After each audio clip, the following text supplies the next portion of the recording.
kabigit. Magandang hapon po at ere po. At bigla po may dumating yung mga yung mga nagrarally puro mga nakakotse itong mga Muslim daw.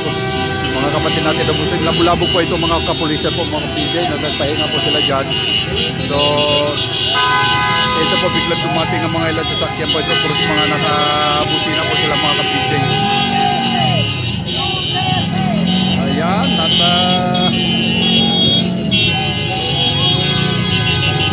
may mga plakad pa po yung mga ibang mga ka-PJ. So, hindi po natin alam kung hihinto pa po mga ito rin dito, kung makipagsalita pa sila o dumadaan lang po sila mga ka-PJ. So, maraming sasakyan po ito. Ayan po, nakita po ninyo, mga naka-forward po sila mga ka-PJ.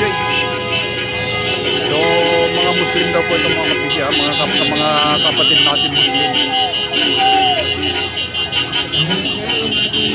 At nabigla rin po kami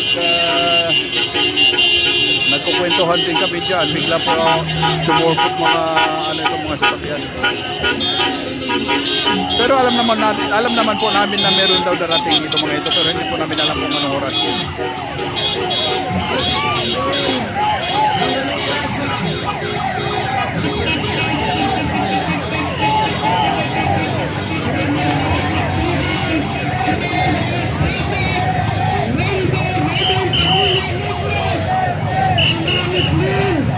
Nakikiisa, nakikitindig, nakikigaan ato sa isang ganang pamilya. Ang unang nasasaksan. So, ayun po, pupuntahan po natin sila dyan mga ka-PJ. Tingnan po natin.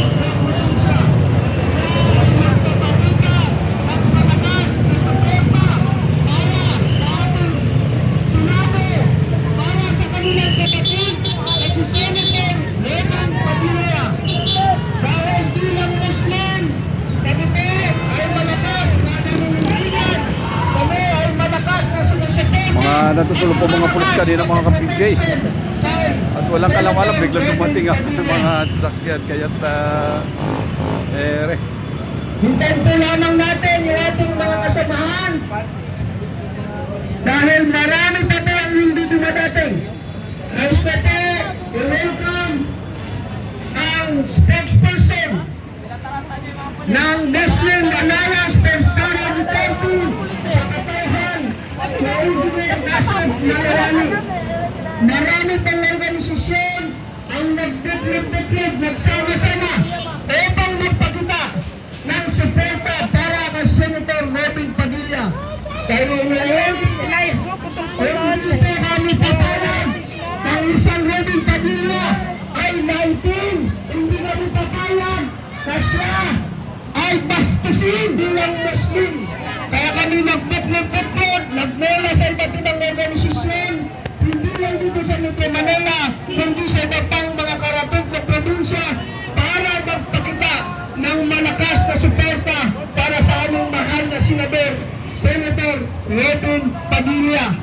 Inuulit ko, hindi po namin papayagan na siya ay kuliluhan ng kahit sino man. Dahil kami po, para sa kanya, bilang isang Muslim, tayo ay tumutulong para sa isang Robin Padilla. Siya ay nagsabi nitong mga nakarang sabi niya, kailanman hindi sumuko sa mga Espanyol, hindi sumuko sa mga Amerikano, hindi rin sumuko sa mga Hapon, sa kapwa Pilipino pa kaya. Kaya makikita mo, kami ay malakas na nakikutindig na yun. Malakas na magpapahayag ng suporta upang dipinsahan at proteksyonan ang nag-iisang Muslim na senador na si Robin Padilla. Mga kasama, ibigay ko po sa ating kapatid ang convener ng Protect Senator Padilla Movement na kinabubuan ng napakaraming organisasyon, si Ginoong Asim Candelo.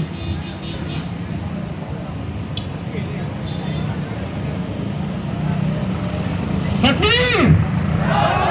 Takbir!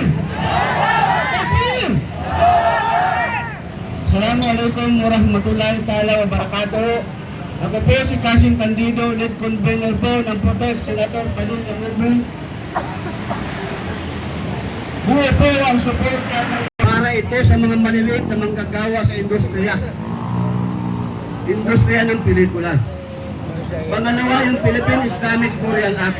Second, Mike, ito ay para sa karapatan ng mga Muslim na magkaroon ng maayos na libingan na naaayon sa kanyang paniniwala. Isinusulong din ni Senator Padilla ang parehas na pagod, parehas na sahod, ang magkaroon ng national minimum wage, magkaroon ng pantay-pantay na sahod sa buong bansa, hindi lang sa Metro Manila kung hindi sa buong bansa. Maliliit na mga mamayan. Kaya ang Oro community sa buong bansa ay buo ang suporta at handa ipagtanggol ang kasama namin, si Senator Robin Padilla. Handa ang mga katutubo, ang dami-dami po mga pulis at mga dito. ordinaryong Pilipino para sa ipagtanggol. Dito na po sila, nakaantabay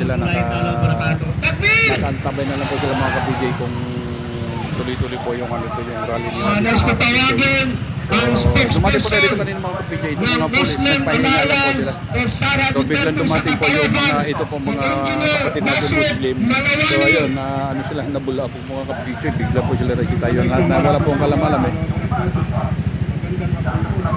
Padama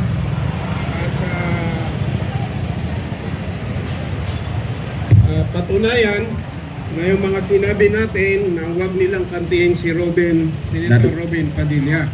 Kasi may mga kapatid siyang Muslim. Kaya alam naman natin yung magiting nating senador ay hindi po yan kumakampi sa mali. At hindi lang Muslim ang tinutulungan pagsasama.